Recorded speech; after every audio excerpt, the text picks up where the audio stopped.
Welcome back to Sportsworld. Now, in 8 months' time, the elite of world sport will be gathered in Beijing at the start of the 2008 Olympics.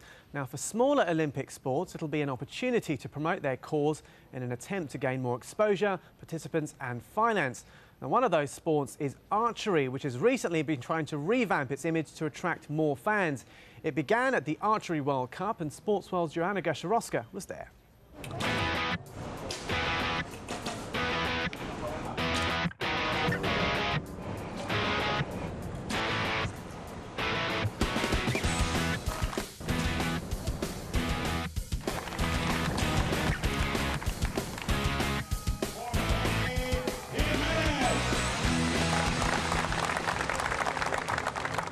Gone are the days of green tights and shooting apples off heads. The sport of archery is being dragged into the future. This is the Archery World Cup. It's only the second time it's been held, but organisers from the Sports International Federation hope it can breathe new life into an ancient art. 10. Well, basically, archery is a very traditional sport, and we've had archery for as many years as men have existed. And that's one reason why we want to preserve our sport. In 2007, the finals came here to Dubai in the Middle East, a place building a reputation for itself as a sporting hub, and archery wasn't about to miss out. After a series of 4 qualifying events held in Korea, Italy, Turkey and the UK, the field has been whittled down to the world's 12 best archers across 4 categories. We have 2 kinds of bows, the recurve bow and the compound bow. For those who have seen on television and films Rambo, you will see that the bows that the compound archers shoot here is the same as Rambo, shoots when you're shooting a compound bow. You can have a kind of a release or a release aid. It's like a trigger that the archers can use, and so this is what holds the string, and that sort of like makes it easy for the archers to shoot their arrows. The one we use at the Olympic Games is the recurve bow, and the limbs of the bow are curved. That's why we call it recurve. With the recurve bow, you only use your fingers to pull the string. Regardless of equipment, the archers have just 12 arrows each to defeat their opponents.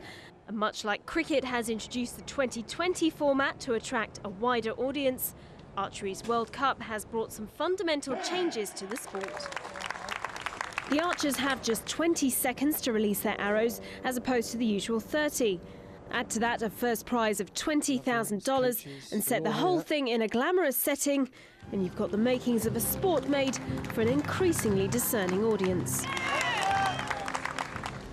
Well, the professionals make it look easy, but this is actually what they're trying to hit, the 10-point ring. It's just over 12 centimetres in diameter, a little bit bigger than the palm of my hand. It looks quite big to you and me, but actually they're standing 70 metres away, so it's not quite simple. And as I found out, it's not that easy even drawing the bow. It's really hard. One of those competing in the men's recurve category is Alan Wills, a man hoping to lead the Great Britain team to glory at the Beijing Olympics.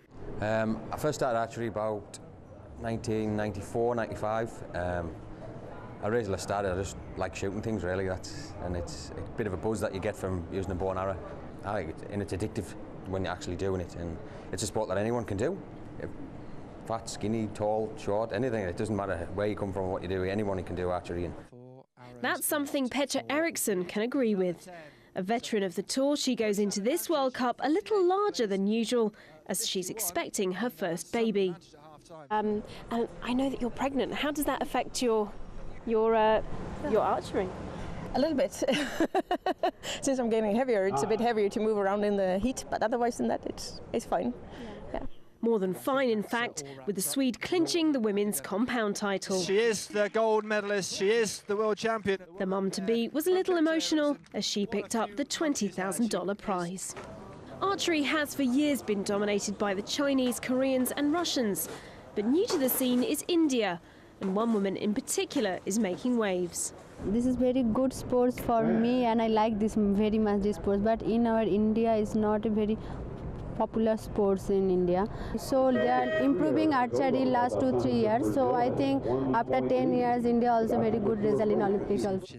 It took far less time than that, as Dola Banerjee clinched the recurve title with the final arrows of the match, beating her Korean opponent. But can a faster form of the sport, set to a pop soundtrack, really change the way archery is perceived? One of those competing is sceptical. It is archery. It's never going to be as interesting as baseball, football, or anything like that.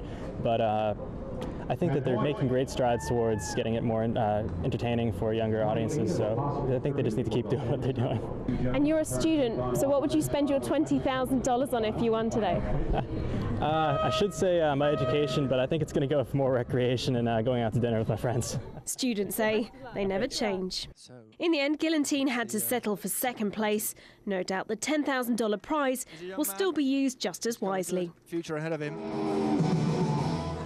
It wasn't quite the sellout crowd organisers had hoped for, but those who did turn out seemed genuinely interested and enthusiastic to see more.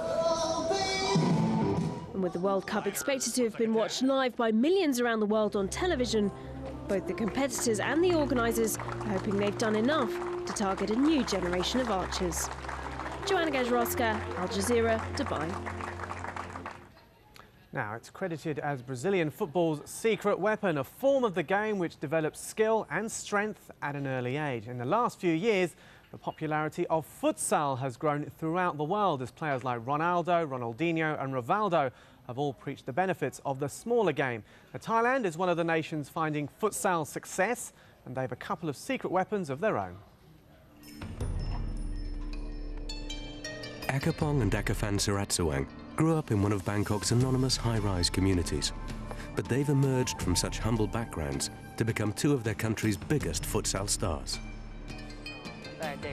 I did everything with Boy, my twin brother, ever since we were youngsters. We went everywhere together. We played in the same futsal matches and we trained everywhere. We were inseparable.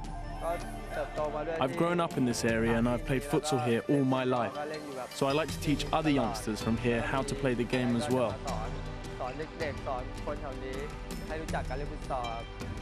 A five-a-side version of football, futsal is an ideal format of the game in a city where space is in short supply. Bangkok, Thailand's capital city, is home to more than 10,000 futsal clubs, with games taking place beneath busy motorways, temple courtyards, or empty marketplaces. Many of today's greats had their introduction to the game through futsal. Ronaldo and Kaká are just two such stars who learnt their trade through futsal. Thailand are currently ranked 117th in the FIFA World Rankings. But when it comes to futsal, they're in the top 10 alongside the likes of Brazil and Spain. They spend almost all their time practicing. After coming back from national team training, they'll practice until midnight. They'll train and then coach other youngsters. The magic ingredient from my mother was her teaching me to do everything with determination. She told me not to try and be too good at too many sports because it would hinder my progress in futsal. Aware of the dangers that surround them, Ekapong and Ekafan have used their own experiences to help those youngsters who find themselves in similar circumstances, faced with either a future of opportunity or a future of drug addiction, violence, and ultimately death. Adisak Benjutsiwan is manager of the Thai national futsal team. I think it's very important that this sport can help young boys, that they can make decisions all the time. Every second they make decisions. They can be mature and develop themselves. And I believe that with commitment to this sport, they can be away from drugs, from some other activity that not useful for them.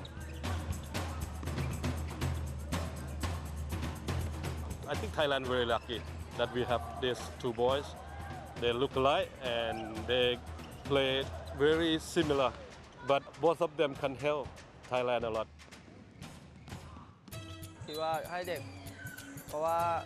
As drugs are widespread at the moment, it's good to encourage young people to play sport instead of taking drugs. Could Thailand be home to the next Ronaldo or Kaká? I am delighted. I can't really describe how I feel without crying. I could never have dreamt that they would achieve their goal of playing for the national team, wearing the national strip and flying the national flag. It's true, when I was a child I wanted to play for the national team, so I always tried to do my best. Now I've done that, I'm so happy because I've achieved my dream. Now don't forget to check out our website, aljazeera.net/English. It's where you can find all the latest sports news and watch any of our Sportsworld stories again. Please let us know what you think of the show. That's aljazeera.net/English. Now that's it for this edition of Sportsworld. I'm Rahul Pathak. You're watching Al Jazeera.